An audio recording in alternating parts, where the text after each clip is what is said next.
Hello, नमस्कार सभी को। आई होप मेरी आवाज़ आपको ठीक से आ रही होगी। तैयारी आपकी ठीक चली रही होगी। सीटेट का पेपर आपका बहुत नज़दीक है, तो तैयारी थोड़ी आप अपनी अच्छी ही रखो। ये क्लास सीडीपी के 30 क्वेश्चन होंगे जिसमें, और ये लेवल 1 लेवल 2 दोनों के लिए ही वैलिड होगी, तो आप सभी इसको देख सकते हैं, है ना। बाकी लाइक शेयर सब्सक्राइब आप जरूर कर लेना। लेवल 1 लेवल 2 का सीडीपी का कोई भी डिफरेंस नहीं होता है, तो ये सभी के लिए वैलिड होगी। तैयारी थोड़ी अच्छी रखो क्योंकि पेपर आपका बहुत ही ज़्यादा नज़दीक है। चलिए क्वेश्चन नंबर 1 से हम शुरुआत करते हैं। क्वेश्चन नंबर 1 आपकी स्क्रीन पर ये है, जरा इसको देखिए। क्वेश्चन नंबर 1 क्या कह रहा है? निम्नलिखित में से कौन सा कथन प्रगतिशील शिक्षा में शिक्षक की भूमिका का सबसे अच्छा वर्णन करता है? इनमें से ऐसा कौन सा कथन है जो प्रगतिशील शिक्षा में शिक्षक की भूमिका का सबसे अच्छा वर्णन करता है? ऑप्शन नंबर 1 क्या कह रहा है? शिक्षक ज्ञान का प्राथमिक स्रोत होते हैं। 2 नंबर कह रहा है शिक्षक एक सुविधा प्रदाता के रूप में कार्य करते हैं। 3 नंबर कह रहा है शिक्षक निर्धारित पाठ्यक्रम को ज्यों का त्यों लागू करते हैं। 4 नंबर कह रहा है शिक्षक बच्चों को स्वतंत्र रूप से कार्य करने के लिए उनके हाल पर छोड़ देते हैं। तो इनमें कौन सा सही हो जाएगा, आप ये बताइएगा। तो इसमें क्या है, 1 नंबर क्या कह रहा है? शिक्षक ज्ञान का प्राथमिक स्रोत होता है। ये गलत है। जो शिक्षक है वो ज्ञान का प्राथमिक स्रोत नहीं होता है। बच्चे के अलावा जितने भी रिसोर्सेज हैं, जो भी चीजें हो रही हैं, वो हमेशा सेकेंडरी होती हैं, प्राथमिक नहीं होती हैं, प्राइमरी नहीं होती है। तो ऑप्शन नंबर ए इसका जो फर्स्ट है वो तो गलत हो गया। बाकी दूसरा नंबर कह रहा है शिक्षक एक सुविधा प्रदाता के रूप में कार्य करते हैं। यस, बच्चे के लिए एक शिक्षक का काम हमेशा सुविधा प्रदाता के रूप में ही होता है। शिक्षक का कार्य केवल इतना ही है, बच्चे जहाँ अटक रहे हैं वहाँ उनकी मदद करो, जो उनको समझ में नहीं आ रहा है उनको समझाने का प्रयास करो या उनकी समस्या का समाधान करो। सुविधा प्रदाता हो आप प्राथमिक स्रोत नहीं हो। ऐसा नहीं है मतलब इकलौता आप, ऐसे नहीं कि आप ही बच्चों के लिए ज्ञान बना सकते हो, केवल आप ही का वो है, ऐसा नहीं है। बच्चे ज्ञान का निर्माण खुद करते हैं। प्रगतिशील शिक्षा का यही कहना है कि जो भी बच्चे हैं, लर्नर सेंटर्ड क्लासरूम होनी चाहिए, प्लस बच्चे हमेशा अपने ज्ञान का निर्माण खुद करते हैं। तो ऑप्शन नंबर कौन सा? 2 इसका सही हो गया। आगे तीसरा नंबर देख लेते हैं। तीसरा नंबर क्या कह रहा है? शिक्षक निर्धारित पाठ्यक्रम को ज्यों का त्यों लागू कर देते हैं। निर्धारित पाठ्यक्रम जो है क्लास में, मान लो कक्षा 2 का एक पाठ्यक्रम है, उसका ज्यों का त्यों लागू नहीं किया जाता है। बच्चे के अकॉर्डिंग किस तरीके से पढ़ाना है, चीजें वही समझानी होती है, पर उनका तरीका अलग अलग होता है। समझाने का तरीका बच्चे की जरूरत के अनुसार आप उनको बताते हैं। चौथा नंबर कह रहा है शिक्षक बच्चों को स्वतंत्र रूप से उनको कार्य करने के लिए उनके हाल पर छोड़ देते हैं। ऐसा नहीं है, आप उनको उनके हाल पर नहीं छोड़ते हैं, क्योंकि क्या है, क्लास 2 का बच्चा है, आप उसको उसके हाल पर छोड़ देंगे तो वो कभी सीख ही नहीं पाएगा। हमेशा ये देखना है बच्चे की जरूरत क्या है, उसको किस तरीके की समस्या आ रही है, उस तरीके का आपका समाधान होना चाहिए। तो ये भी गलत हो गया। तो इसमें कौन सा सही है? ऑप्शन नंबर 2 इसका सही हो जाएगा। अगला क्वेश्चन देख लेते हैं। क्वेश्चन नंबर 2 क्या कह रहा है? क्वेश्चन नंबर 2 कह रहा है, अभिकथन और रीजनिंग वाला क्वेश्चन है। सीटेट के आप जितने भी पेपर अब देंगे या जितने भी पेपर आगे आने वाले हैं या हुए हैं, उन सभी में अभिकथन और रीजनिंग वाला पेपर में क्वेश्चन 3 से 4 जरूर पूछे जाते हैं। मैंने भी अपने सेट में हर सेट में 3 से 4 क्वेश्चन ये डाले ही डाले हैं। PYQ बेस्ड हैं, तो ऐसा नहीं है कि ये मैंने अपने पास से बनाए हुए, ये कहीं ना कहीं पूछे ही गए हैं पेपर में। तो इसको एक बार देख लेते हैं। इसको सॉल्व करने का एक सबसे अच्छा तरीका है, पहले आप अभिकथन को पढ़ो और रीजन को भी पढ़ो। अभिकथन ठीक है वो देखो, अभिकथन में जो बात कही जा रही है क्या वो बात ठीक है। फिर आप देखो कारण, जो रीजन दिया हुआ है उसमें जो बात कही जा रही है वो ठीक है। अगर दोनों ठीक है, पहले तो ये देख लो, उसके बाद देखो जो अभिकथन में बात कही जा रही है, कारण में जो बात कही जा रही है, वो अभिकथन वाली बात की व्याख्या कर रहा है या नहीं कर रहा है। ऐसा तो नहीं है दोनों चीजें, आप दोनों बातें आपस में तो ठीक है, पर एक बात कुछ और कह रही है, एक बात कुछ और कह रही है। तो क्या कर आपको चुनना है, उसी बेस पे आपको आंसर चुनना है। जैसे कि अगर अभिकथन में जो बात कही जा रही है, कारण में भी वही बात कही जा रही है, उसकी व्याख्या करी जा रही है, तो ऑप्शन नंबर ए इसका सही हो जाएगा। ए और आर दोनों सही है, ए की आर सही व्याख्या कर रहा है। दूसरा क्या कर रहा है, ए और आर दोनों सही है लेकिन ए आर की सही व्याख्या नहीं कर रहा है। मतलब ए में जो बात कही जा रही है और बी में तो जो बात आर में कही जा रही है, दोनों ही ठीक है, लेकिन क्या है कि ए की आर व्याख्या नहीं कर रहा है, मतलब जो अभिकथन की व्याख्या रीजन नहीं कर रहा है, उसके बारे में नहीं बता रहा है, तो ये हो जाएगा 2 नंबर। तीसरा क्या कह रहा है, ए सही है आर गलत है, मतलब अभिकथन तो ठीक है पर आर गलत बात कह रहा है, तो तीसरा चुन लो आप। चौथा कह रहा है ए और आर दोनों गलत है, मतलब ए भी गलत है, अभिकथन में जो कहा जा रहा है वो भी गलत है, और कारण में जो कहा जा रहा है रीजन में वो भी गलत है। तो ऑप्शन नंबर 4 आप चुन लोगे। इस तरीके से इसका आंसर को आप निकालेंगे। एक बार बता देता हूं क्योंकि आगे भी इस तरीके के क्वेश्चन आने वाले हैं।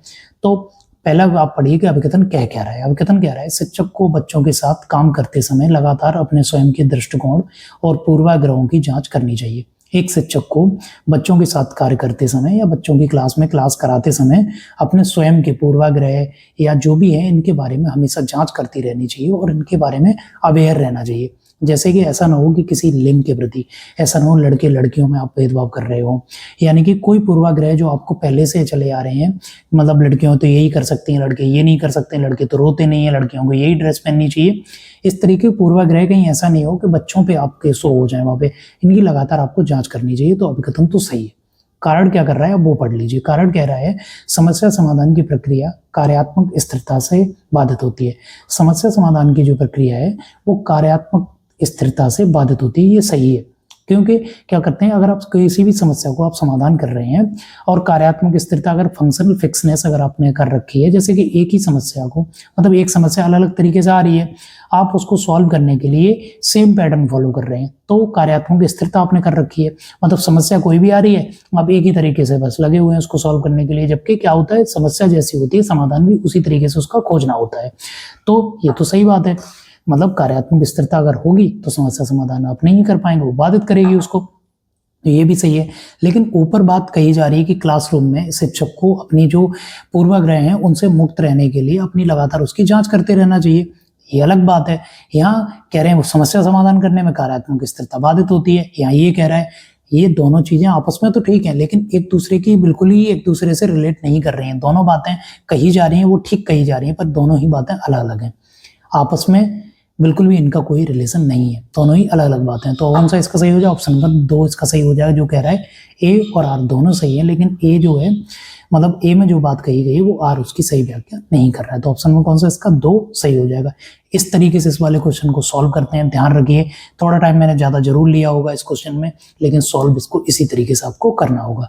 अगला क्वेश्चन देख लेते हैं। क्वेश्चन नंबर 3 क्या कह रहा है, हार्वर्ड गार्डनर की दी गई बुद्धि की अवधारणा का निहितार्थ है कि, हार्वर्ड गार्डनर जी हैं, इन्होंने क्या किया, मल्टीपल इंटेलिजेंस की बात करी है, जिन्होंने 8 प्रकार की बुद्धि दी है, उसके बारे में वो पूछ रहे हैं कि इनकी जो कही गई बात है उसका निहितार्थ क्या है, उसका मतलब क्या है, वो बताइए आप। सभी लोग दुनिया में समान रूप से समझने और संसाधित करते हैं, ये तो गलत है। सभी लोग दुनिया में समान रूप से नहीं सीखते हैं, हार्वर्ड गार्डनर जी इस तरीके की बात तो उन्होंने कही ही नहीं है ना। दूसरा नंबर कह रहा है अलग अलग आयामों में लोगों की अलग अलग योग्यताएं होती हैं, ये सही बात है। जितने भी अलग अलग आयाम होते हैं उनमें अलग अलग योग्यताएं हो सकती हैं। कोई बच्चा म्यूजिक के बारे में इंटेलिजेंस हो सकती है, किसी को मैथ के बारे में, किसी को खेल में, किसी को प्रकृति के बारे में, या कहें तो किसी को अपने बारे में जानकारी अच्छी रखता है, कोई क्या कहते हैं दूसरों के बारे में अच्छे से समझता है, किसी को लिंग्विस्टिक इंटेलिजेंस अच्छी होती है, किसी को म्यूजिक की अच्छी समझ होती है। तो अलग अलग आयामों में सभी लोगों की अलग अलग समझ या अलग अलग बुद्धि का लेवल हो सकता है। इसमें मल्टीपल इंटेलिजेंस हार्वर्ड गार्डनर ने यही बात कही है। तो ऑप्शन नंबर कौन सा है इसका 2 तो सही हो गया। तीसरा कह रहा है बुद्धि का केवल एक ही आयाम होता है। गार्डनर जी ने हमेशा इसी बात की आलोचना की थी कि उन्होंने केवल एक फैक्टर को बुद्धि नहीं माना है। उन्होंने कहा है बुद्धि के कई फैक्टर हो सकते हैं, जरूरी नहीं है कि एक बंदा जो मैथ में अच्छा ना हो वो किसी चीज में और अच्छा हो ही ना, हो सकता है वो म्यूजिक में अच्छा हो सकता है, या कहें कि वो खेलने में अच्छा हो सकता है, प्रकृतिवादी हो सकता है, स्थानिक समझ उसकी अच्छी हो सकती है, यानी कि क्रिएटिविटी हो सकती है उसके अंदर ज्यादा हो उसके अंदर। तो ये तो इसका गलत है। चौथा कह रहा है बुद्धि केवल प्रयोगात्मक अधिगम से संबंधित है। बुद्धि केवल प्रयोगों पर आधारित नहीं होती। बुद्धि हमेशा क्या है कि बुद्धि केवल एक आयाम से आप डिसाइड नहीं करते कि मतलब इस चीज में अगर इसका आप प्रयोग किया, इसका रिजल्ट अगर ठीक नहीं आया तो बुद्धि का लेवल कम है, ऐसा बिल्कुल भी नहीं है। हो सकता है किसी और आयाम में उसकी बुद्धि का लेवल बहुत हायर हो, तो ये भी गलत है। हार्वर्ड गार्डनर जी ने मल्टीपल इंटेलिजेंस की बात करी, उन्होंने 8 प्रकार की बुद्धि दी है। ये उनकी 8 प्रकार की बुद्धि है, जिसमें उन्होंने वर्बल लिंग्विस्टिक को बताया, बॉडीली काइनेस्थेटिक जिसमें खेल कूद से रिलेटेड होते हैं, म्यूजिकल के बारे में बताया जिसमें उन्होंने म्यूजिक की समझ होती है, जो कंपोज करते हैं, म्यूजिक लिखते हैं या गाने लिखते हैं उनको इसकी समझ बहुत अच्छी होती है। या फिर इंटरपर्सनल में क्या होता है, दूसरों के बारे में समझ अच्छी होती है। फिर लॉजिकल मैथमेटिक्स जिसमें मैथ की समझ अच्छी होती है, अंकगणितीय समझ कहते हैं जिसको अच्छी होती है, वो आते हैं इसमें। और नेचुरलिस्टिक जिनको क्या होती है, प्रकृति की समझ अच्छी होती है, वो इसमें आ जाते हैं। फिर है इंट्रापर्सनल में क्या होता है, आप खुद के बारे में जानते हैं कि मैं इस कार्य को करने में सक्षम हूँ नहीं हूँ, मैं किस लिए पढ़ रहा हूँ, ये क्लास में किस लिए रह रहा हूँ, आप खुद के बारे में समझे, तो ये इंट्रापर्सनल हो गया। विजुअली स्पेशल, इसमें से क्या होता है, आपको स्थानिक समझ अच्छी होती है, जैसे कि एक बेडरूम की डिजाइन किस तरीके से करनी है, मतलब बेड कहाँ डालना है, सोफे कहाँ लगाना है, टीवी किस जगह लगाना है, केवल देख के वो उस चीज को बता देते हैं। डिजाइनर होते हैं ना, तो वो उस चीज को आप अच्छे से वो बता भी देते हैं। तो ये उनकी होती है। तो इस तरीके इन्होंने 8 प्रकार का इंटेलिजेंस बताया है। तो कौन सा इसका सही हो जाएगा? इसका ऑप्शन नंबर कौन सा? बी, यानी कि 2 सही हो जाएगा। अगला क्वेश्चन देख लेते हैं, क्वेश्चन नंबर 3 है। क्वेश्चन नंबर 4, क्वेश्चन नंबर 4 क्या कह रहा है वो देखते हैं। निम्नलिखित में से अवधारणाओं के निरूपण का कौन सा क्रम बच्चों की संज्ञानात्मक क्षमताओं के उत्तरोत्तर विकास के अनुसार है? तो इनमें से कौन सा है जो कहना है कि अवधारणाओं के आधार पर बता रहे हैं? क्रिया आधारित होता है, छवि आधारित होता है, संकेत आधारित होता है। ऐसे ही 2 नंबर कह रहा है छवि आधारित है, संकेत आधारित है, क्रिया आधारित है, या फिर तीसरा कह रहा है संकेत आधारित है, क्रिया आधारित है, या फिर छवि आधारित है। ऐसे डी है, चौथा नंबर कह रहा है। तो इसमें कौन सा सही हो जाएगा? संज्ञानात्मक क्षमताओं के आधार पर पूछ रहा है। सबसे पहले देखिए ये किसके बारे में पूछ रहे हैं। ये डेफिनेशन जेरोम ब्रूनर जी की है। जेरोम ब्रूनर जी ने संज्ञानात्मक विकास की 3 स्टेजेस दी हैं। सबसे पहले उन्होंने दी है क्रियात्मक आधारित, फिर दिए उन्होंने छवि आधारित, फिर उन्होंने दिए संकेत आधारित। तो उनकी ये 3 स्टेजेस हैं जो ऑप्शन नंबर 1 में दी हुई हैं। तो ये ऑप्शन नंबर कौन सा है? इसका 1 सही हो जाएगा। एक बार इसके बारे में थोड़ा देख लीजिए। कॉग्निटिव डेवलपमेंट के बारे में जीन प्याजे जी से रिलेटेड ही थे।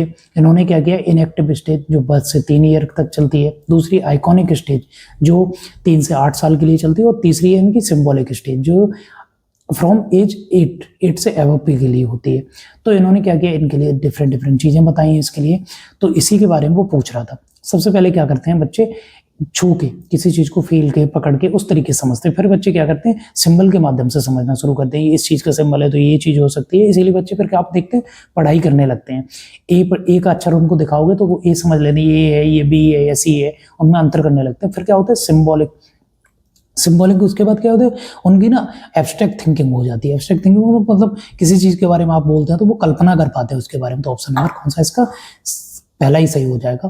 तो जेरोम ब्रूनर जी की ये जो कॉग्निटिव डेवलपमेंट की थ्योरी थी उससे ये वाला क्वेश्चन था। तो ऑप्शन नंबर कौन सा? इसका 1 सही हो गया। अगला क्वेश्चन देख लेते हैं, क्वेश्चन नंबर 5 है।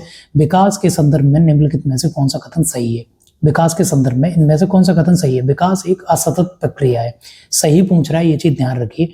तो बाकी के 3 गलत होंगे, इसमें 1 सही होगा। इस तरीके से आप पहले ध्यान रखिए कि हमसे पूछा क्या जा रहा है। क्वेश्चन को जब आप सॉल्व कर रहे हो, ध्यान रखिए कि जब आप क्वेश्चन को पढ़ रहे होते हैं, आधे से ज्यादा क्वेश्चन आपके दिमाग में तभी सॉल्व हो जाना चाहिए। आंसर पढ़ते टाइम पे आपको बस क्लियरिटी होनी चाहिए कि मेरे को पूछा क्या गया था। तो वो क्या पूछ रहे हैं कि विकास के संदर्भ में निम्नलिखित में से कौन सा कथन सही है?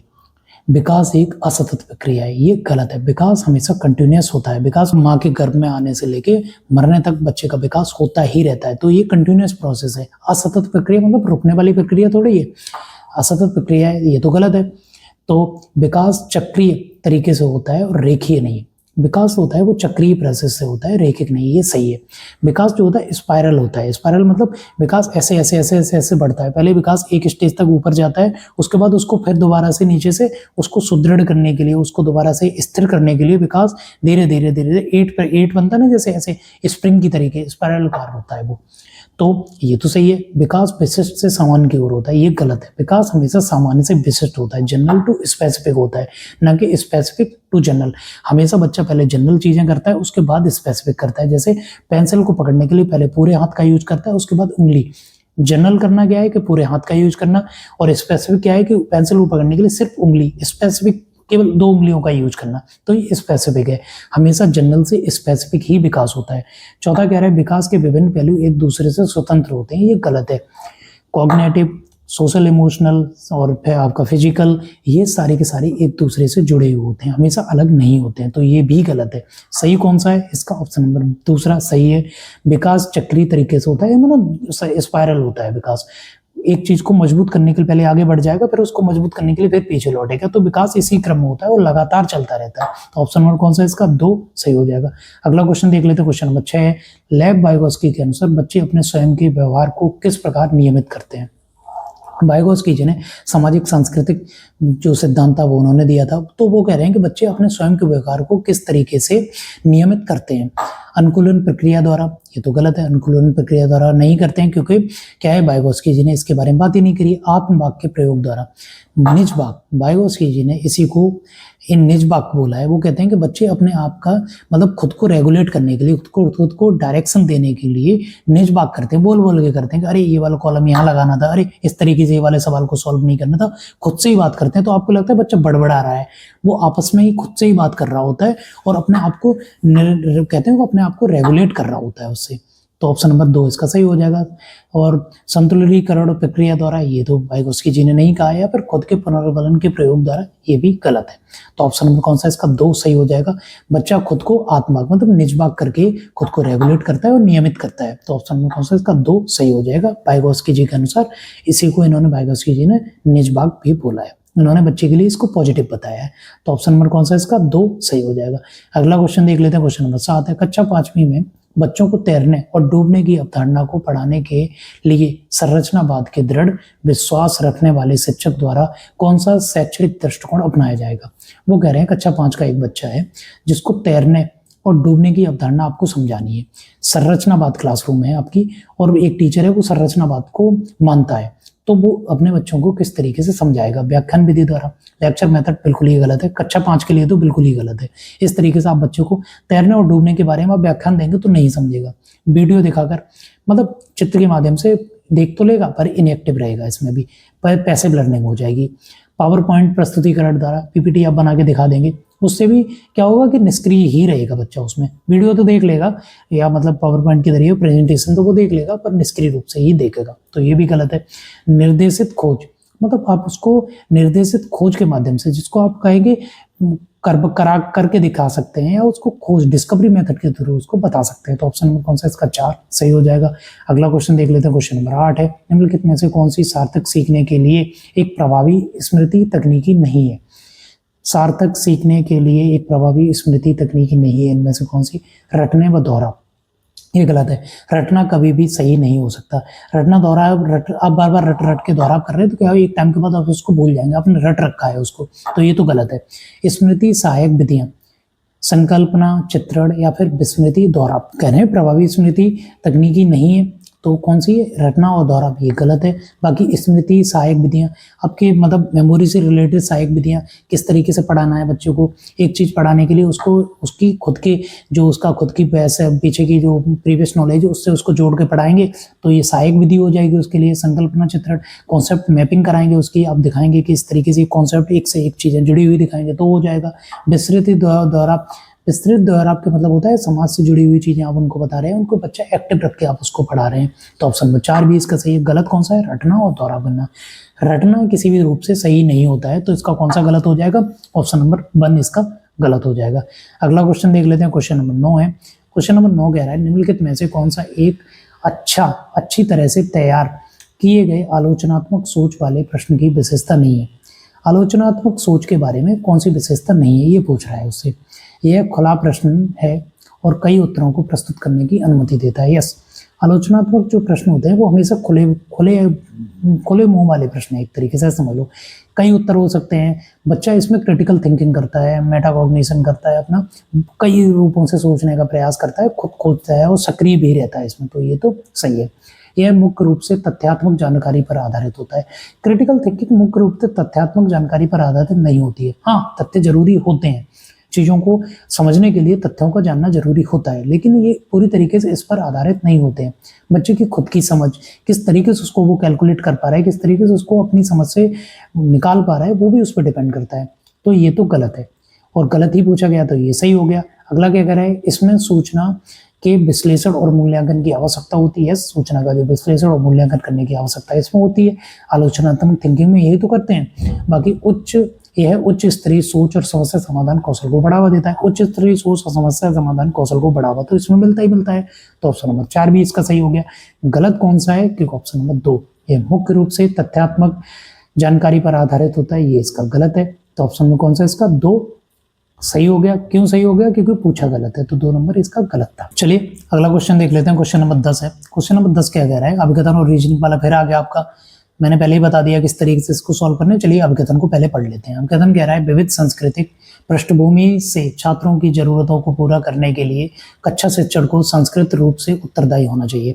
विभिन्न संस्कृति पृष्ठभूमि से छात्रों की जरूरतों को समझने के लिए, मतलब अलग अलग पृष्ठभूमि, अलग अलग संस्कृति, अलग अलग कल्चर से बच्चे आए हुए होते हैं, उनकी किस जगह से आए हुए उनकी समझने के लिए एक शिक्षक का या क्लासरूम का उत्तरदायित्व होता है इसमें। तो ये बात सही है, क्योंकि सभी बच्चे अलग अलग समाज से आए हुए हैं, अलग अलग माता पिता से आए हुए होते हैं, तो क्या होता है उनके सोचने का तरीका, उनका बात करने का तरीका, उनका माहौल अलग होता है, अलग अलग समाज से आए होते हैं, उनका समझना और उनके आधार पर उनको एक सही उनके लिए एक मार्गदर्शन कर पाना ये जरूरी होता है क्लास के लिए, या एक शिक्षक के लिए ये जरूरी है, शिक्षण कार्य करने के लिए भी ये जरूरी है।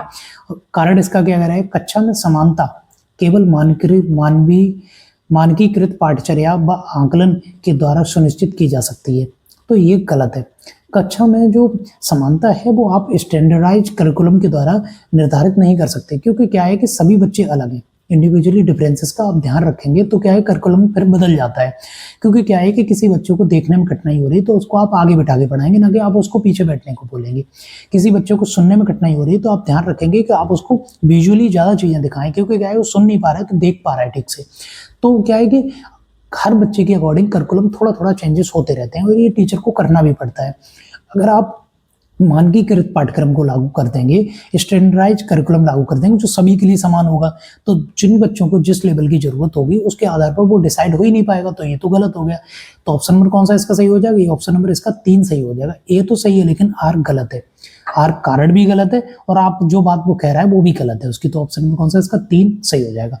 अगला क्वेश्चन देख लेते हैं, क्वेश्चन नंबर 11 है, जागृति को पता चल गया कि उसका जो कुत्ता है जागृति का, वो रस्टी एक गोल्डन रिट्रीवर है। जब वह एक कुत्ते को देखती है जो इस रस्टी जैसा दिखता है लेकिन एक अलग नस्ल का है, तो वह उसे भी कुत्ता ही समझती है। जीन पियाजे के संज्ञानात्मक विकास के सिद्धांत के अनुसार यह किस अवधारणा को प्रदर्शित करता है, अहम केंद्रितता को, वस्तु स्थायित्व को, संरक्षण को या फिर समायोजन को। तो ये किसको निर्धारित करता है, जीन पियाजे जी के अनुसार। तो जीन पियाजे जी ने समायोजन और समावेशन ये 2 तरीके के टर्म बताए हैं। समायोजन क्या होता है, जहां वो चीजों को बदल रहा है, समावेशन जहां चीजों को नहीं बदल रहा है, और समायोजन जहां चीजों को बदल रहा है। एक चीज में अपना जो पहले का बनाया हुआ स्कीमा है, स्कीमा में अगर मॉडिफाई करना पड़ रहा है तो वो समायोजन है। समायोजन मतलब वो अपने स्कीमा में बार बार मॉडरेट कर रहा है और बार बार उन चीज़ों को बदलना पड़ रहा है, उसको चेंजेस लाने पड़ रहे हैं, वो समायोजन है। समायोजन मतलब एकोमोडेशन। और जहाँ बच्चा क्या कर रहा है कि बदल नहीं रहा है, ज्यों का त्यों चीज को वही स्थिर आपके अपने अंदर लगा ले रहा है, तो वो क्या है, वो समावेशन है। यहाँ गलत दिया ऑप्शन नंबर 4 पे, समावेशन होना चाहिए था, समायोजन नहीं होना चाहिए था। तो समायोजन एकोमोडेशन है, जहाँ चेंजेस करना पड़ रहा है वो समायोजन है, जिसको इंग्लिश में एकोमोडेशन कहते हैं। समावेशन एसिमिलेशन कहते हैं, जिसको जहाँ चेंजेस नहीं कर रहा है उसे एसिमिलेशन कहते हैं। तो यहाँ एसिमिलेशन आना चाहिए था ऑप्शन नंबर 4 पे, तो इसका कोई भी सही नहीं है। कौन सा इसमें सही होगा, इसमें एसिमिलेशन सही होना चाहिए, जिसको समावेशन कहते हैं। तो ऑप्शन नंबर कौन सा इसका कोई भी सही नहीं है, इसको एनी कर दीजिए, नो आंसर है यहाँ पे। तो अगला क्वेश्चन देख लेते हैं, क्वेश्चन नंबर 12 है, अनुवांशिकता पूरी तरह से एक व्यक्ति के किसको निर्धारित करती है। अनुवांशिकता एक व्यक्ति के किस चीज को निर्धारित करती है ये जानना चाह रहे हैं, सेक्स को, जेंडर को, शैक्षणिक सफलता को, सीखने की शैली को। तो अनुवांशिकता माता पिता से क्या चीज आपकी निर्धारित हो जाती है वो ये पूछना चाह रहे हैं। तो आपका सेक्स आपका लिंग जो है वो माता पिता से आपका निर्धारित हो जाता है। अगर XX क्रोमोसोम आपको मिले हैं तो आप गर्ल्स बच्चा होंगे, और अगर आपका XY होगा तो आप बॉय चाइल्ड होंगे। तो इस तरीके से माता पिता से, हेरिडिटी से आपको क्या होता है, पूरी तरीके से निर्धारित क्या होता है आपका जो कहते हैं सेक्स आपका जो लिंग है वो उसी तरीके से पूरी तरीके से निर्धारित होता है। बाकी जेंडर क्या होता है, ये समाज द्वारा बनाया गया है। जेंडर में क्या होता है कि समाज ने क्या किया, रोल बना दिए हैं कि लड़कियां घर का काम करेंगी, लड़के बाहर का काम करेंगे, लड़कियां ऑफिस में काम नहीं करेंगी, लड़कियां मैथ में अच्छी नहीं होती। समाज ने क्या है, रोल बना दिए बच्चों के लिए, जबकि ऐसा बिल्कुल भी नहीं है। ये जेंडर है। जेंडर क्या है, समाज ने बनाया है। और सेक्स क्या है, ये बायोलॉजिकल है। आपको माता पिता से आपको किस लिंग में आप बने हैं वो आपका लिंग है। तो इस तरीके से क्या है कि जेंडर क्या है, समाज द्वारा बनाया गया है, जिसमें क्या है रोल डिफाइन कर दिए गए हैं। तो ऑप्शन नंबर कौन सा इसका 1 सही हो जाएगा।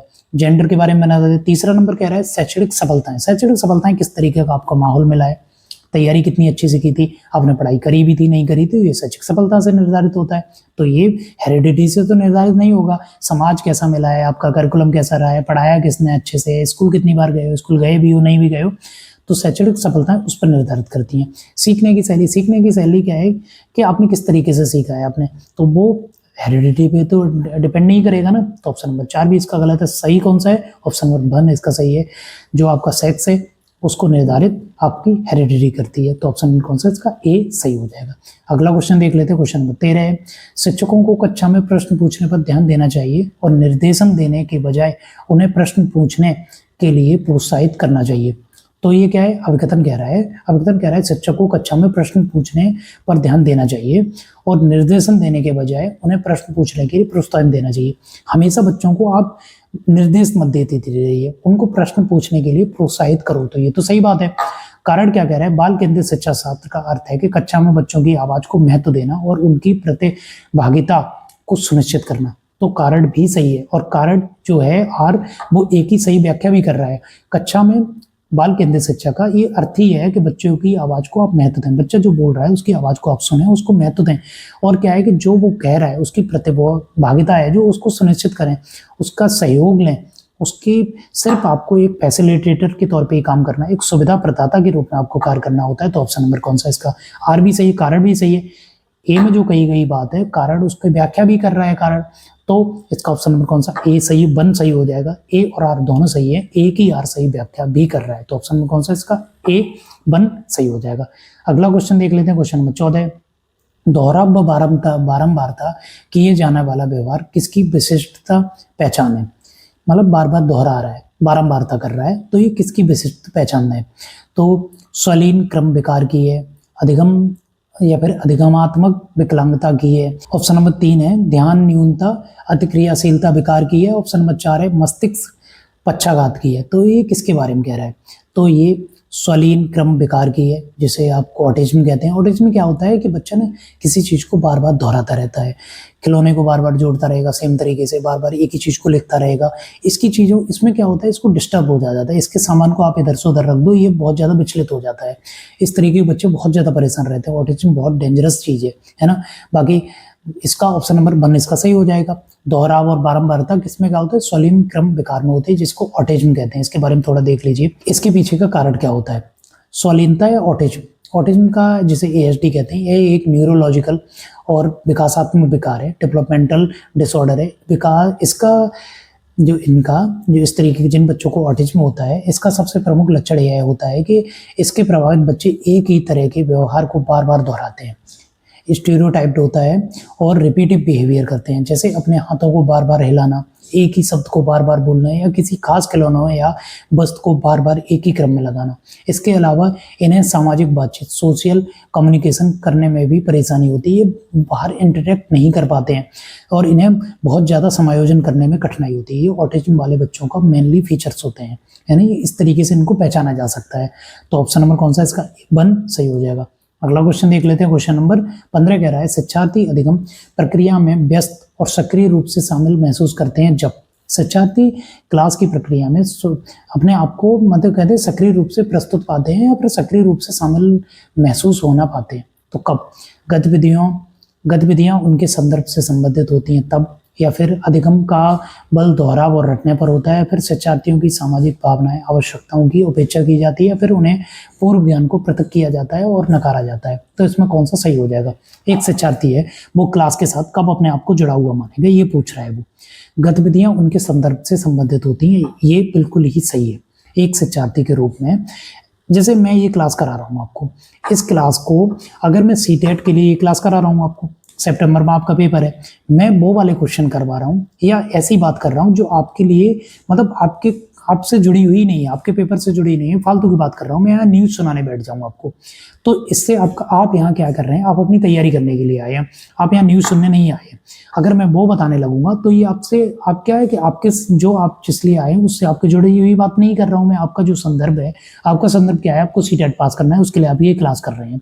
अगर उस संदर्भ से हटके मैं बात करूंगा तो इसके लिए आप इस क्लास में शामिल नहीं होंगे, इस क्लास को आप छोड़ देंगे, आप इस क्लास को पूरा नहीं देखेंगे, ऐसे समझ लो आप।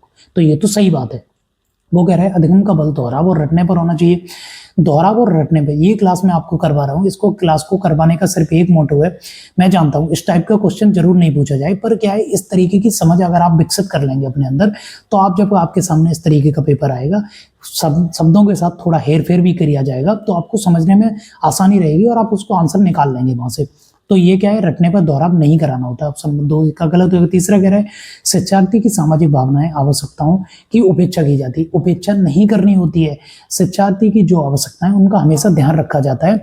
अगर आप उसकी उपेक्षा करेंगे, आप उनकी चीज़ों का ध्यान ही नहीं रखेंगे, तो वो पढ़ ही नहीं पाएगा और उसकी तैयारी भी उतनी अच्छे से नहीं हो पाएगी। तो ये तो गलत है।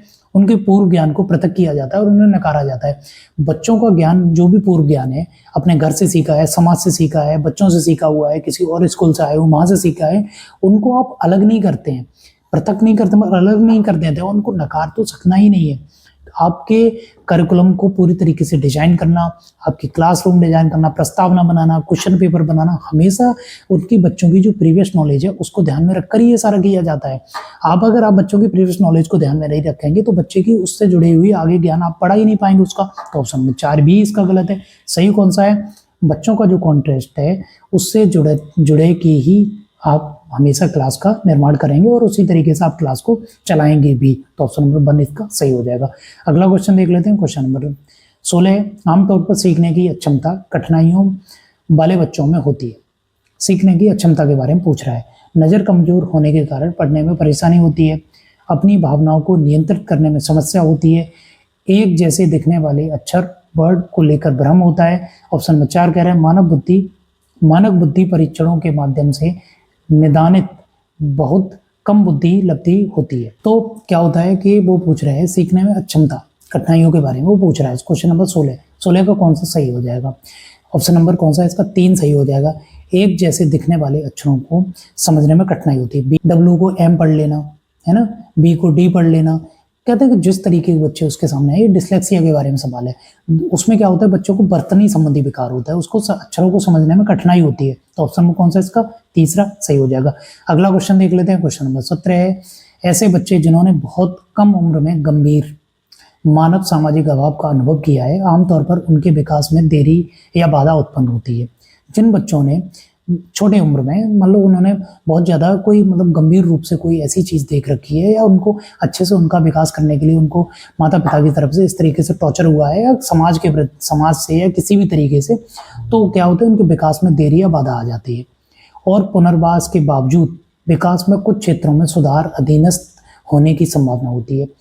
इसके बाद भी कि बच्चों को बहुत अच्छे से पढ़ाया जा रहा है, उनके अच्छे से ध्यान रखा जा रहा है, उसके बाद भी उनके विकास के कुछ क्षेत्रों में बाधा आ जाती है, कुछ क्षेत्रों में विकास उतना अच्छे से नहीं हो पाता है, क्योंकि उनके क्या है कि बचपन में इस तरीके के उनको ट्रॉमा मिले हुए हैं, तो उनके पूरी लाइफ भर उसको प्रभावित करते हैं। यह है अवधि जिसमें विकास पर्यावरणीय समर्थन के महत्वपूर्ण रूप से प्रभावित होता है कहलाती है। निगमनात्मक अवधि है, सहज काल है, मूल काल है या संवेदनशील अवधि है। तो ऑप्शन नंबर 4 इसका सही हो जाएगा। ये बड़ा ही क्रिटिकल पीरियड होता है बचपन का जो काल होता है, इसीलिए कहते हैं बच्चे का जो बचपन का काल होता है, बच्चे एक घड़े की तरह होता है, कच्चे घड़े की तरह। उसको किस तरीके से बनाना है, किस तरीके से उसको पकाना है, इस टाइम में क्या होता है बच्चे को आप जो सिखाएंगे बच्चा वो सीख जाएगा। उसका मोरल डेवलपमेंट नहीं होता है, बच्चे की सही गलत की उसको ज्ञान नहीं होता है। आप जो सिखाएंगे बच्चा वो सीख लेता है। तो क्या होता है कि इस टाइम पे बच्चे का बड़ा ही ध्यान रखना होता है। ऐसा ना हो बच्चा कोई बुली कर रहा है, कोई टॉर्चर कर रहा है और अब बच्चा उस आपसे कह ही नहीं पा रहा है। इस टाइम पे बच्चे को बड़े ही अच्छे से देखना होता है, क्योंकि क्रिटिकल पीरियड होता है। क्योंकि यहाँ के ट्रॉमा बचपन काल में कुछ ट्रॉमा ऐसे बन जाते हैं जिसके आधार पर क्या होता है कि बच्चा होल लाइफ उससे सर्वाइव करता है और उसको उससे कभी बाहर निकल ही नहीं पाता है, और विकास के कुछ क्षेत्रों में वो कभी भी उस रूप में नहीं पहुंच सकता है या उसकी हाईएस्ट लेवल उसको अचीव कर ही नहीं पाता है उसमें। तो ऑप्शन नंबर कौन सा है इसका? ऑप्शन नंबर कौन सा है इसका? चौथा सही हो जाएगा। चलिए अगला क्वेश्चन देख लेते हैं। क्वेश्चन नंबर 18 है, विभिन्न जेंडर के व्यवहार के बारे में पूर्व कल्पित सामान्यीकरण क्या कहलाते हैं? विभिन्न जेंडर के बारे में पूर्व कल्पित सामान्यीकरण क्या कहलाते हैं? जेंडर रूढ़िवादिता है, जेंडर भेदभाव है, जेंडर पहचान है या फिर जेंडर प्रारूप है? तो पहला कह रहा है जेंडर रूढ़िवादिता, ये सही हो जाएगा। ऑप्शन नंबर 1 इसका सही हो जाएगा। पूर्व कल्पित सामान्यीकरण, जैसे लड़कियों को यही करना चाहिए, लड़कियां मैथ में अच्छी नहीं होती हैं, लड़के रो नहीं सकते हैं, ये क्या है कि आपकी जेंडर रूढ़िवादिता है। जेंडर रूढ़िवादिता का ध्यान रखिए। क्या करते हैं समाज ने जेंडर के प्रति ना रोल बना दिए हैं कि लड़कियां यही काम करेंगी, लड़के यही काम करेंगे, ये ना जेंडर रूढ़िवादिता है। जेंडर भेदभाव, आपने क्या कर रहे हैं जेंडर के बेस पर आप भेदभाव कर रहे हैं। लड़कियां सिर्फ क्या कहेंगी कि सिर्फ जो डांस प्रतियोगिता है उसी में पार्टिसिपेट करेंगी, लड़के खेल में पार्टिसिपेट करेंगे, जबकि ऐसा नहीं है। लड़कियां फुटबॉल भी खेल रही हैं, क्रिकेट भी खेल रही हैं, हॉकी भी खेल रही हैं, सब कुछ तो खेल रही हैं। तो लड़कियां तो खेल में भी हिस्सा ले रही हैं। आप उनके जेंडर के आधार पर उनमें भेदभाव नहीं करेंगे, है ना। तो ये से जेंडर भेदभाव कहते हैं। जेंडर पहचान, जेंडर पहचान का मतलब होता है आपकी मतलब आप अपने आप की किस जेंडर के प्रति आप अपनी पहचान रख रहे हैं। जैसे आप अपने आप को लड़का मानते हैं, आप अपने आप को लड़की मानते हैं, या किसी और जेंडर को आप मानते हैं।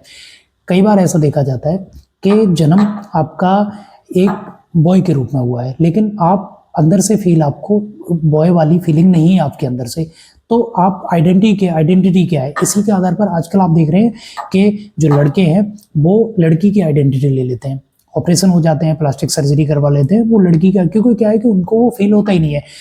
जो कहते हैं ना जेंडर पहचान, आप अपने आप की किस जेंडर के रूप में आप अपनी पहचान देखते हैं, आप किस जेंडर को अपने अंदर बिलीव करते हैं, या आप किस जेंडर को अपने अंदर मानते हैं, आपकी वो पहचान होती है। इसे जेंडर पहचान कहते हैं, जिसके आधार पर आज प्लास्टिक सर्जरी हो रही हैं और जो लड़के हैं वो लड़की बन जा रहे हैं, जेंडर अपना जेंडर परिवर्तन कर ले रहे हैं, क्योंकि क्या है उनके अंदर ना वो अपने अंदर एक दूसरे जेंडर को मान रहे हैं जो जिस जेंडर के साथ उनका जन्म नहीं भी हुआ है उसके बाद भी। इसे जेंडर पहचान कहते हैं। जेंडर प्रारूप, आपने जेंडर के रूप में क्या प्रारूप बना रहा है, ये वो है। तो इसका ऑप्शन नंबर 4 ये गलत है। सही कौन सा है, ऑप्शन नंबर 1 इसका सही है। जेंडर रूढ़िवादिता इसको कहते हैं। पुरानी आपने जो पहले से चली आ रही जो रूढ़िवादिता सोच है उसको आपने धारण कर रखा है, तो इसको जेंडर रूढ़िवादिता कहते हैं। जेंडर के आधार पर आपने इसको डिफाइन कर किया हो, तो ऑप्शन नंबर 1 इसका सही हो जाएगा। अगला क्वेश्चन देख लेते हैं। क्वेश्चन नंबर 19 है, एक समावेशी कक्षा में इन ए इंक्लूसिव क्लासरूम में क्या होता है। विशेष बच्चे हमेशा अपने पाठ्यचर्या पर काम करते हैं, या फिर 2 कह रहा है सभी बच्चों की कक्षा की गतिविधियों तक पहुंच है और वे कक्षा की प्रक्रिया में शामिल होते हैं, या ऑप्शन नंबर 3 कह रहा है विशेष बच्चों को जरूरतमंद और आश्रित के रूप में देखा जाता है, या फिर ऑप्शन नंबर 4 कह रहा है सभी बच्चे समान पाठ्यचर्या का पालन करते हैं और सभी शिक्षार्थियों के लिए समान शिक्षा शास्त्र अपनाते हैं। तो कौन सा इसमें सही हो जाएगा। समावेशी कक्षा का मतलब क्या होता है, पहले तो ये देख लीजिए। समावेशी कक्षा का मेन मतलब यही होता है सभी बच्चों को एक साथ पढ़ाना होता है, चाहे वो प्रतिभाशाली हो, मंद बुद्धि हो, फिर सामान्य बच्चे हों, किसी भी जेंडर के हों, लड़के लड़कियां या थर्ड जेंडर के, कोई भी अगर पढ़ना चाह रहा है, क्लास में आ रहा है, उसको समान माना जाता है। हाँ, अगर उनको किसी इंडिविजुअल डिफरेंसेस का ध्यान रखना इसलिए होता है कि कोई बच्चे कम धीरे सीख रहे होते, कोई बच्चे जल्दी सीख रहे हो, उस बात को आपको ध्यान रखना होता है। लेकिन बच्चों में आप भेदभाव नहीं करते हैं, मतलब किसी बच्चों को अगर सीखने में कठिनाई हो रही तो आप उसके प्रति हीन भावना नहीं रखते हैं। ये इंक्लूसिव एजुकेशन का मेन काम यही है। तो ऑप्शन नंबर 2 इसका सही हो जाएगा। सभी बच्चों की कक्षा की गतिविधियों तक पहुंच है, कक्षा के अंदर जितनी भी गतिविधियां हो रही हैं उन तक सभी बच्चों की पहुंच होनी चाहिए। खेल में सभी बच्चों को पार्टिसिपेट होना चाहिए, किसी भी रूप में हो, चाहे जिस बच्चे को चलने में कठिनाई हो रही है आप उसको खेल में बैठने वाला काम दीजिए, आप उसको एम्पायर बना दीजिए, है ना, जिसके आधार पर उसको बोलिए आप बैठ के आप इसका डिसीजन लीजिए, है ना। तो इस तरीके से आप उनको कहते हैं उस खेल में उनका भाग भी दिला सकते हैं। तो हो गई उनकी गतिविधियों तक पहुंच, और भी कक्षा की जो भी क्रियाएं हो रही है उसमें वो शामिल भी हो जाते हैं। तो ऑप्शन नंबर 2 इसका सही हो जाएगा। एक कह रहा है विशेष बच्चे हमेशा अपने पाठ्यचर्या पर काम करते हैं। विशेष बच्चों को हमेशा अपने पाठ्यचर्या पर काम नहीं करना होता है, उनको उनकी जरूरत के हिसाब से ही कार्य करवाया जाता है और उसी आधार पर वो सीखते भी हैं। और तीसरा कह रहा है विशेष बच्चों को जरूरतमंद और आश्रित के रूप में देखा जाता है। जो भी विशेष जरूरतमंद बच्चे होते हैं उन्हें आश्रित नहीं देखा जाता है, हीन भावना से उन्हें नहीं देखना होता है।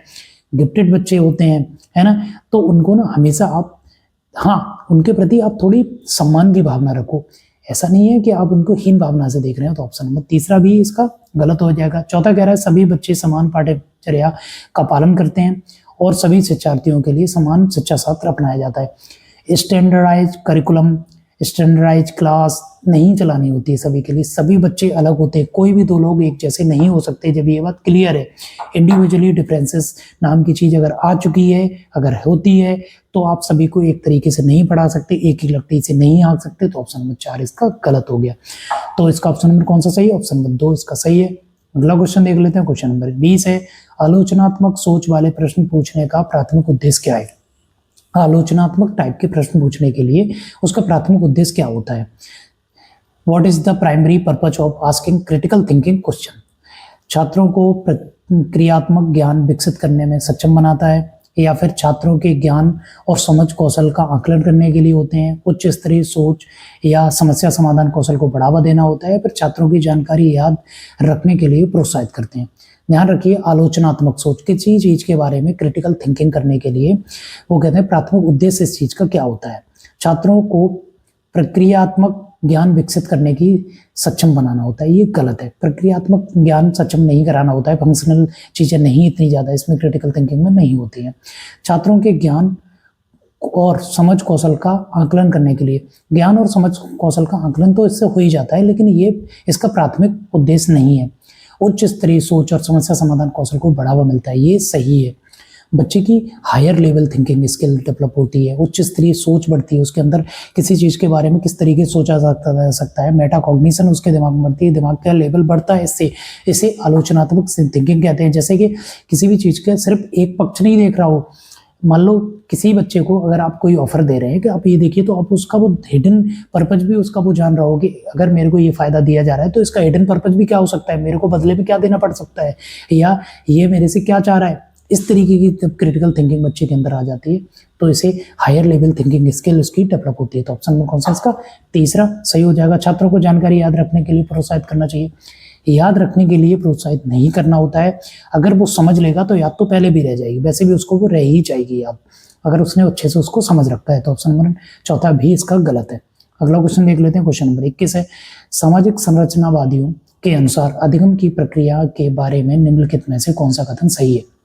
कह रहा है सामाजिक रचनावादी जो के अनुसार अधिगम की प्रक्रिया में निम्नलिखित में से कौन सा कथन सही है। अधिगम एक व्यक्तिवादी प्रक्रिया है जो अलगाव में होता है, ये गलत है।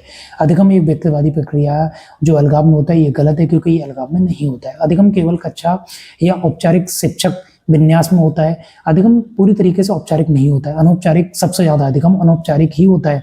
औपचारिक और अनौपचारिक में मैं समांतर बता देता हूँ। इनफॉर्मल और कहते हैं इनफॉर्मल और फॉर्मल। फॉर्मल एजुकेशन वो होती है जो आप स्कूल में जाके लेते हैं, इनफॉर्मल वो होती है जो आप समाज से सीखते हैं, आपस में सीखते हैं, तो वो इनफॉर्मल होती है। तो वो कह रहे हैं कि पूरी तरीके से औपचारिक होती है। फॉर्मल पूरी तरीके से एजुकेशन औपचारिक नहीं होती है। बहुत सारी एजुकेशन जो इनफॉर्मल भी होती है, जो आप बच्चा समाज से सीखता है ना, समाज में, घर से, परिवार से बातें सुनता है, उसी तरीके से उसकी बुद्धि का विकास होता है। खेल खेल में बच्चे सीख लेते हैं, तो वो इनफॉर्मल वे तो नहीं है, तो ये तो गलत हो गया। अधिगम एक निष्क्रिय प्रक्रिया है जो केवल अवलोकन के माध्यम से होता है। अवलोकन अधिगम निष्क्रिय प्रक्रिया होता ही नहीं है, अधिगम हमेशा सक्रिय प्रक्रिया ही होता है। तो ऑप्शन नंबर तीसरा इसका गलत है। अधिगम अर्थ निर्माण की एक सामाजिक प्रक्रिया है। अधिगम अर्थ निर्माण की एक सामाजिक प्रक्रिया है, ये तो सही है। ऑप्शन नंबर कौन सा है, 21 का 4 सही हो जाएगा। अधिगम जो है वो अर्थ निर्माण की एक सामाजिक प्रक्रिया, ऑप्शन नंबर 4 इसका सही हो जाएगा। बच्चे अपना ज्ञान का निर्माण खुद करते हैं, ऑप्शन नंबर 4 इसका सही हो गया। अगला क्वेश्चन देख लेते हैं। क्वेश्चन नंबर कौन सा है, क्वेश्चन नंबर 22 है। क्वेश्चन नंबर 22 क्या कह रहा है, अभिकथन और रीजनिंग वाला एक और क्वेश्चन आ गया है। जबकि कुछ बच्चे 12 महीने की उम्र में बड़बड़ाना और 2 शब्दों का वाक्य बोलना शुरू कर देते हैं, अन्य 20 महीने की उम्र तक ऐसा नहीं करते। कथन ये कह रहा है, कारण क्या कह रहा है, विकासात्मक प्रतिमान केवल सांकेतिक है और व्यक्तिगत बच्चों का विकास काफी भिन्न हो सकता है। तो पहले तो आप कारण सुनिए, अभिकथन क्या कह रहा है। अभिकथन कह रहा है जबकि कुछ बच्चे क्या करते हैं 12 महीने में यानी कि 1 साल में बोलना शुरू करते हैं, बड़बड़ाना शुरू करते हैं, एक शब्द बोलना शुरू कर देते हैं। और जबकि कुछ बच्चे होते हैं जो 20 महीने तक भी नहीं बोल पाते हैं, यानी कि 1.5 साल के बाद भी बोलना नहीं सीख पाते हैं, बड़बड़ाना नहीं सीख पाते, तुतला के बोल रहे होते हैं। तो ये बात तो सच है। कारण क्या कह रहा है इसका, विकासात्मक प्रतिमान केवल सांकेतिक है और व्यक्तिगत बच्चों का विकास काफी भिन्न हो सकता है। जो विकासात्मक प्रतिमान है, जो विकासात्मक मतलब मान लो जो एजुकेशनल साइकोलॉजिस्ट थे, इन्होंने क्या किया है, जो भी विकासात्मक प्रतिमान दिए हैं, स्टैंडर्ड दे दिए कि 1 साल तक एक बच्चा है, 1 शब्द बोलने लगेगा बच्चा, 1.5 साल तक दो शब्द हो जाएंगे, उसके बाद ऐसे ऐसे धीरे धीरे शब्दों का कहते हैं शब्दकोश उसका बढ़ना शुरू हो जाता है। तो ये क्या है, एक आइडेंटिटी बता दी कि इस एज तक इतना कर लेंगे, इस एज तक इतना कर लेंगे। पर ये क्या एक्यूरेट है, हर बच्चे के लिए ठीक है, ऐसा बिल्कुल भी नहीं है, क्योंकि सभी बच्चे अलग होते हैं। सभी बच्चों का जो विकास होते हैं, विकास की दर अलग अलग होती है, अलग पेस पे सीख रहे होते हैं। हो सकता है एक बच्चा 6 महीने में बड़बड़ाना शुरू करते हो सकता है बच्चा वो 1 साल तक भी बड़बड़ाना शुरू नहीं कर सकता है। कुछ बच्चे जल्दी बोलना शुरू कर देते हैं, कुछ बच्चे देर से बोलना शुरू करते हैं, कुछ बच्चे जल्दी खड़ा होना शुरू हो जाते हैं, कुछ बच्चे बहुत टाइम तक खड़े ही नहीं हो पाते हैं, क्योंकि हर बच्चा अलग पेस पे बढ़ रहा होता है। तो ऑप्शन नंबर जो बी इसकी व्याख्या कर रहा है वो भी सही है, क्योंकि सभी बच्चों का इंडिविजुअली डिफरेंसेस होता है, तो इसी बेस पे बच्चे सभी रूप में अलग अलग रूप में बढ़ते हैं और इसी तरीके से उनका विकास भी होता है। इंडिविजुअली डिफरेंस को वो बता रहे होते हैं।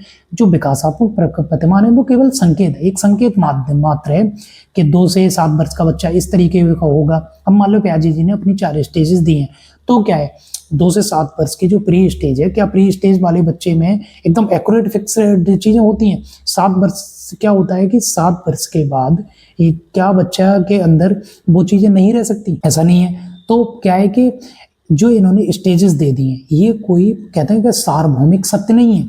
मतलब ऐसा नहीं है कि एंड अंतिम सत्य यही है कि इस एज पे ये हो ही जाएगा हर बच्चे में, ऐसा नहीं है। हो भी जाता है। ये एक बहुत सारे बच्चों पे या बहुत सारे लार्ज नंबर पे डाटा पे कैलकुलेशन बिठाई गई है, शोध किया गया है, उसके आधार पर ये डिसीजन लिया गया है कि इस एज में ये करते हैं, इस एज में ये करते हैं। पर ये सार्वभौमिक सत्य नहीं है, क्योंकि सभी अलग अलग हैं। बच्चों का समाज अलग होता है, कल्चर अलग होता है, अलग अलग एज ग्रुप के होते हैं, अलग अलग माता पिता से गुण मिले हुए होते हैं, है ना। एक बच्चा है जिसका बचपन में न्यूट्रिशन उसको इतना अच्छा मिला ही नहीं है, तो उसका विकास अवरुद्ध हो गया, वो उस लेवल पे सीख ही नहीं पाएगा। एक बच्चा जिसको न्यूट्रिशन अच्छा मिला है तो वो अच्छे दर पे सीख रहा होता है। तो क्या है कि ऑप्शन नंबर कौन सा है इसका? ए सही हो जाएगा। ए और आर दोनों सही है और ए की आर सही व्याख्या भी कर रहा है, तो ऑप्शन नंबर कौन सा इसका? पहला सही हो गया। अगला क्वेश्चन देख लेते हैं, क्वेश्चन नंबर 23 है। बच्चों की लंबाई और वजन में वृद्धि विकास का उदाहरण है। बच्चों की लंबाई और वृद्धि के बारे में पूछ रहा है, वो किसका उदाहरण है? मात्रात्मक परिवर्तन है, गुणात्मक है, भावनात्मक है या संज्ञानात्मक है? पहले तो भावनात्मक और संज्ञानात्मक ये तो आप देखते ही हटा दोगे। मेन डिफरेंस क्या होता है मात्रात्मक और गुणात्मक? जहां भी आप चीज को माप सकते हैं, मेजर कर सकते हैं, हाइट हो गई, वजन हो गया, लंबाई चौड़ाई, है ना, इन सबको आप मेजर कर सकते हैं, ये सब मात्रात्मक पार्ट है। तो ऑप्शन नंबर 1 इसका सही हो गया। गुणात्मक पार्ट क्या होता है? बुद्धि का विकास गुणात्मक होता है, क्योंकि इसको माप नहीं सकते किस लेवल तक हो गई बुद्धि का विकास, कहाँ तक पहुंचा है, तो इसके आप बहुत हद तक आप इसको मापा नहीं जा सकते, क्योंकि बुद्धि के कुछ परीक्षण होते जरूर हैं, लेकिन इसको पूर्ण रूप से मापा नहीं जा सकता। तो ऐसे ही ग्रोथ एंड डेवलपमेंट, यहाँ इन्होंने ग्रोथ लिख दिया है ना, ग्रोथ लंबाई चौड़ाई इस तरीके इसकी, ये सब ग्रोथ के पार्ट है। डेवलपमेंट होल प्रोसेस जिसमें ग्रोथ भी आ जाती है, तो जो ग्रोथ है वो डेवलपमेंट का पार्ट है, जिसमें जो ग्रोथ होती है वो मात्रात्मक होती है और डेवलपमेंट होता है वो गुणात्मक होता है, मात्रात्मक भी उसमें शामिल हो जाता है। तो ऑप्शन नंबर कौन सा इसका 1 सही हो जाएगा। अगला क्वेश्चन देख लेते हैं, क्वेश्चन नंबर 24 है। क्वेश्चन नंबर 24 क्या कह रहा है? हेंज की दुविधा में पेश किए गए पिए जाने पर अरुणिमा तर्क देती है कानून इन परिस्थितियों के लिए स्थापित नहीं किया गया था। इस स्थिति में दवा लेना वास्तव में सही नहीं है, लेकिन यह उचित है। लॉरेंस कोलबर्ग के सिद्धांत के अनुसार अरुणिमा नैतिक विकास की कौन सी अवस्था में है? अरुणिमा एक बच्ची है, उसको हेंज डिलेमा के बारे में बताया गया, जो आपने सुनी होगी कहानी। हेंज की एक डिलेमा है, लॉरेंस कोलबर्ग ने एक बच्चों को कहानी सुनाई। उसमें उन्होंने कहा कि हेंज नाम का एक व्यक्ति था, उसकी बीवी बहुत ज्यादा बीमार थी, एक डॉक्टर था, उसने उसकी दवाई बना ली, तो उस दवाई से उसकी बीवी वो ठीक हो सकती थी। पर क्या हुआ कि उस डॉक्टर ने उस दवाई को 100 गुना महंगा या 10 गुना महंगा, बहुत महंगा उसको कर दिया।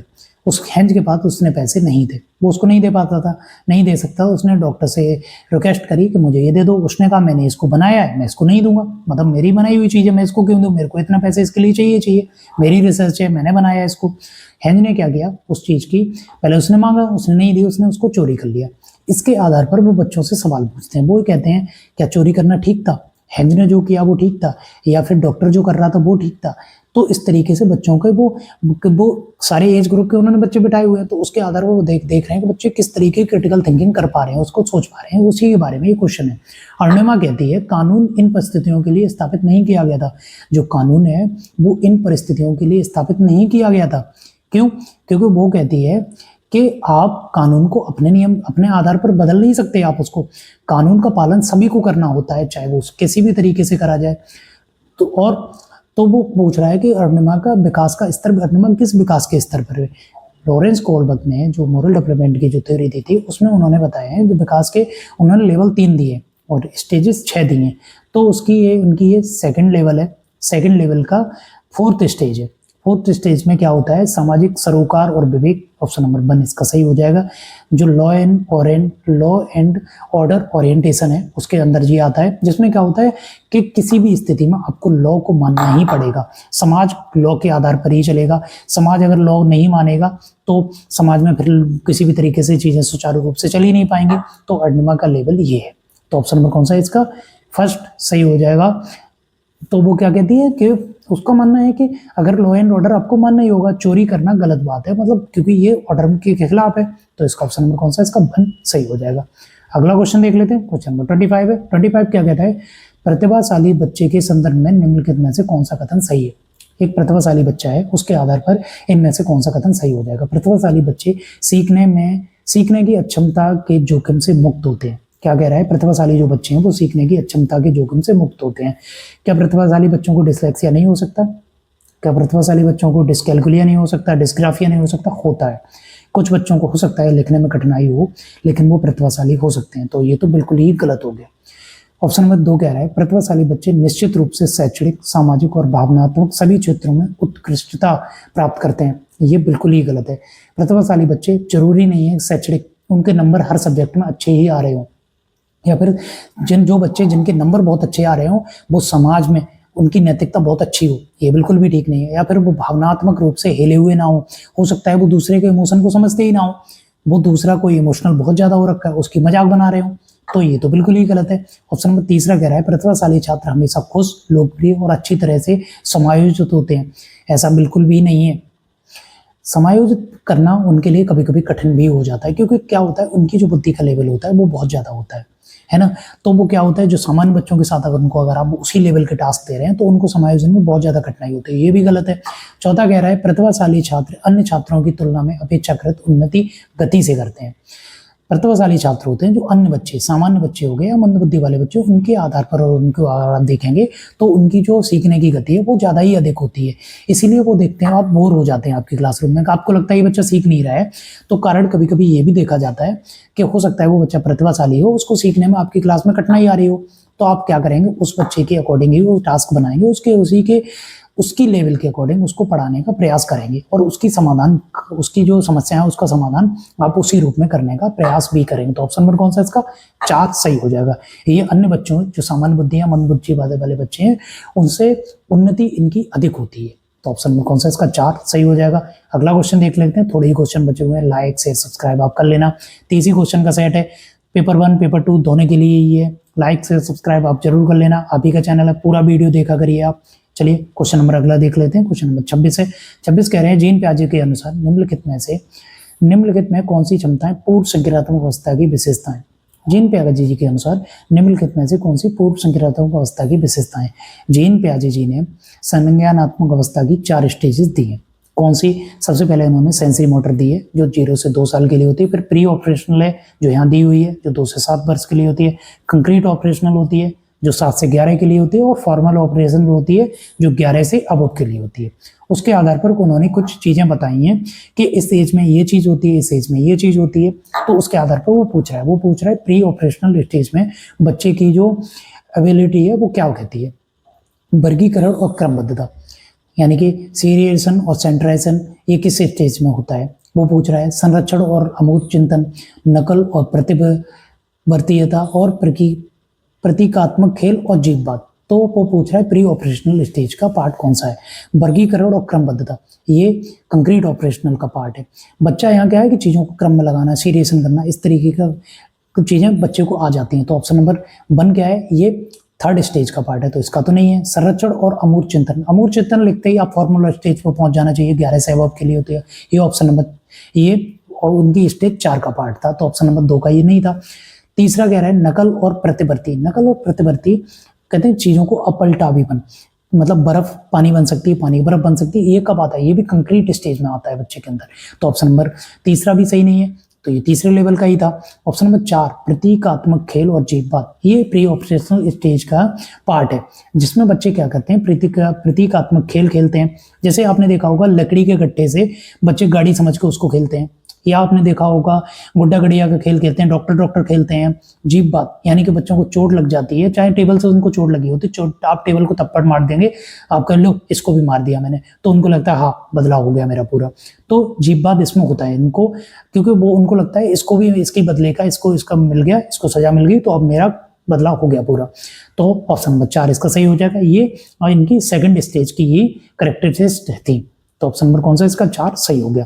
अगला क्वेश्चन देख लेते हैं। क्वेश्चन नंबर 27 है निम्नलिखित में से कौन एक समावेशी कक्षा का उदाहरण है। तो इसके आंसर देख लेते हैं। आंसर कह रहा है विविध दृष्टिकोण का समावेशन होना चाहिए, उचित समावेशन का पालन करना चाहिए, विभेदित निर्देशन देना चाहिए, या फिर प्रतिस्पर्धीय लोकाचार को प्रोत्साहित करना चाहिए। पूछ रहा है निम्नलिखित में से कौन सा एक समावेशी कक्षा का उदाहरण नहीं है। क्वेश्चन को पढ़ते समय हाँ, नहीं, क्यों, बट, एक्सेप्ट, इसको, इन चीज़ों को अगर लिखा होता है ना तो इनको ध्यान में रख के आप पढ़ा करिए, आधा क्वेश्चन आपका यहीं सॉल्व हो जाता है। विविध दृष्टिकोणों का समावेशन, यस बहुत सारे दृष्टिकोण होते हैं, उनका समावेशन करना होता है। उचित समावेशन का पालन, बहुत सारे समावेशन करवाने होते हैं, सभी बच्चों का ध्यान रखना होता है उसका, ये भी सही है। विभेदित निर्देशन, इंडिविजुअल डिफरेंसेस के आधार पर उनको अलग अलग तरीके से पढ़ाना होता है, ये भी सही है। प्रतिस्पर्धी लोकाचार को प्रोत्साहित करना, आप प्रतिस्पर्धा को प्रोत्साहित नहीं करते हैं, प्रतिस्पर्धा किसी भी तरीके से पॉजिटिव नहीं माना जाएगा, पूरी तरीके से आप नंबर लाने के लिए, एक दूसरे से आगे निकलने के लिए नहीं कराते, तो ऑप्शन नंबर 4 इसका गलत हो जाएगा। गलत ही पूछा है इसीलिए सही है, ऑप्शन नंबर कौन सा इसका 4 सही हो गया।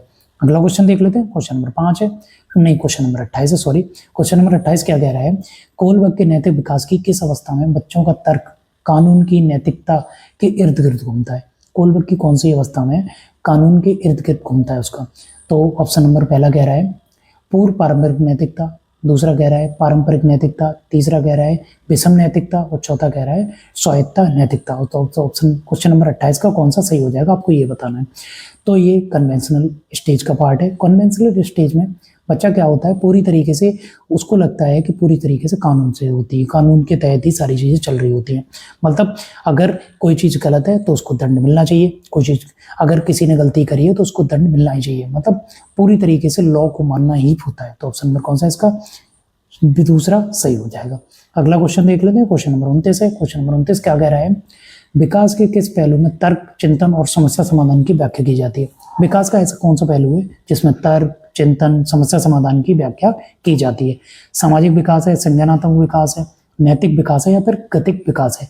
तो किसके तहत कहें तो जिसमें तर्क, चिंतन, समस्या समाधान की व्याख्या होती है, तो ये कॉग्निटिव डेवलपमेंट के बारे में बात हो रही है। संज्ञानात्मक विकास का मतलब होता है कि बच्चे तर्क किससे करते हैं, अपने दिमाग से करते हैं, है ना। समस्या का समाधान आप अपने दिमाग से करते हैं, तो ये ना सारा का सारा संज्ञान का पार्ट है। सोचना, समझना, मेटाकॉग्निशन करना, क्रिटिकल थिंकिंग करना, ये सारे के सारे पार्ट किसके, आपके संज्ञानात्मक विकास के आपके ये पार्ट है। तो ऑप्शन नंबर कौन सा इसका दूसरा सही हो जाएगा। 29 क्वेश्चन थे, लाइक से सब्सक्राइब आप कर लेना, आप ही का चैनल है। अगला क्वेश्चन देख लेते हैं, आज का ये लास्ट क्वेश्चन है। आई होप आपकी क्लास अच्छी लगी हो, पूरी क्लास देखा करिए, लेवल 1 लेवल 2 दोनों के लिए ये क्लास होती है। तो 30वां क्वेश्चन ये रहा। 30वां क्वेश्चन कह रहा है निम्नलिखित में से कौन सा कारक समस्या समाधान को बढ़ावा देता है? इनमें से कौन सा ऐसा कारक है जो समस्या समाधान को बढ़ावा देता है? अपसारी चिंतन है, कार्यात्मक स्थिरता है, निष्क्रिय अनुसरण है या फिर प्रतिक्रिया सेट है? तो कौन सा इसमें सही हो जाएगा? Divergent thinking. डाइवर्जेंट थिंकिंग का मतलब होता है एक ही चीज के बारे में अलग अलग रूप से सोचना, एक ही चीज के बहुत सारे आंसर निकाल के लाना। जैसे बच्चे को आपने पानी की समस्या दी है कि धीरे धीरे आप देखते हो वाटर का लेवल जमीन में कम होता चला जा रहा है, तो क्यों हो रहा है, इसके कारण ढूंढ के लाओ। तो इसके बहुत सारे रीजन हैं, बच्चा इनको ढूंढेगा, क्रिटिकल थिंकिंग करेगा, बहुत सारी चीज़ों के बारे में सोचेगा, घर से समझेगा। तो ये अब सारी चिंतन है। समस्या समाधान के बारे में सबसे ज़्यादा जो कहेंगे बढ़ावा इसी चीज़ से मिलता है, बच्चे की अपसारी चिंतन को आपको बढ़ाना होता है, जिसको डाइवर्जेंट थिंकिंग कहते हैं। अपसारी चिंतन का मतलब होता है बच्चा ना एक ही चीज़ के बारे में सोच रहा होता है। जैसे उसको बता दो कि इस क्वेश्चन का आंसर क्या होता है, 4 में से, जैसे ये अभिसारी क्वेश्चन के बारे में, जैसे ये वाला जो क्वेश्चन आप पढ़ रहे हो ये अभिसारी है, क्योंकि आपने क्या करा, एक क्वेश्चन है उसके 4 आंसर दिए हो, इनमें से एक सही है, तो ये क्या है, ये अभिसारी है। तो ऑप्शन में कौन सा इसका फर्स्ट सही हो जाएगा। अपसारी चिंतन में क्या होता है, समस्या समाधान में सबसे ज्यादा बच्चों को बढ़ावा मिलता है। कार्यात्मक स्थिरता, फंक्शनल फिक्सनेस, जिसमें क्या होता है कि आपको कोई भी टास्क मिल रहा है, आप सेम तरीके से उसको कर रहे हैं, तो ये तो बिल्कुल ही गलत है। कार्यात्मक स्थिरता से समस्या समाधान में बिल्कुल भी बाधा नहीं मिलती है। इससे क्या होता है, बहुत ही ज़्यादा नीरसता हो जाती है, वही रिपीटेड बिहेवियर चलता रहता है बच्चे का। निष्क्रिय अनुसरण, पैसिव इमिटेशन, अगर बच्चा पैसिव इमिटेशन करेगा तो समस्या समाधान कर ही नहीं पाएगा। बच्चे को हमेशा एक्टिव रखना होता है, ज्ञान का निर्माण बच्चा खुद करेगा, बच्चा एक्टिव रहेगा, सक्रिय रहेगा, इस तरीके से टर्म ध्यान रखिए। प्रतिक्रिया सेट, रिस्पॉन्स सेट नहीं, ये भी गलत है। तो ऑप्शन में कौन सा इसका फर्स्ट सही हो जाएगा, 1 इसका सही हो जाएगा। डाइवर्जेंट थिंकिंग इसका पार्ट सही है। तो ये थे आज के 30 क्वेश्चन। आई होप क्लास आपको ठीक लगी होगी। अपना अपना ध्यान रखिए, तैयारी थोड़ी अच्छी करती रहिए, लाइक शेयर सब्सक्राइब आप कर लेना। आई होप आपको ये क्लास अच्छी लगी होगी। थोड़ा ध्यान रखिए, तैयारी थोड़ी अच्छी करिए, करते रहिए। ये इसके आंसर की है, आंसर की को एक बार देख लेना, इसका स्क्रीनशॉट ले लेना और इसको क्लास को एक बार खुद से भी लगा के देखना। 30 क्वेश्चन है, बहुत प्यारे क्वेश्चन है, लेवल 1 लेवल 2 दोनों के लिए ये क्लास है। लाइक से सब्सक्राइब आप कर लेना, आप ही का चैनल है। थोड़ी तैयारी अच्छी रखो, पेपर आपका बहुत नज़दीक है और क्या है कि एक बार सीटेट को पास कर लो, उसके बाद बार बार इसको देने की जरूरत भी नहीं है। मैं तो कहता हूँ जितने भी बच्चे हो, ओबीसी, एससी, एसटी, कोई भी है, जनरल वाले, हमेशा 90 नंबर प्लस लाने के लिए पढ़ाई करिए।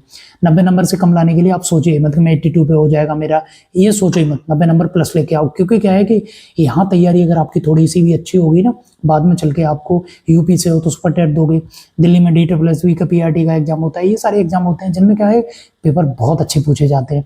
तो क्या है कि अभी क्या है कि आप 90 नंबर लाने के बारे में सोच रहे हो, 150 नंबर का पेपर आप सोचो, बाद ऊपर के आप 60 क्वेश्चन आप छोड़ने के बारे में सोच रहे हो, तो ये तो बिल्कुल ही गलत है। क्योंकि वो पेपर तो इससे बहुत ज्यादा हार्ड है। 130, 140 के लाने के बारे में सोचिए।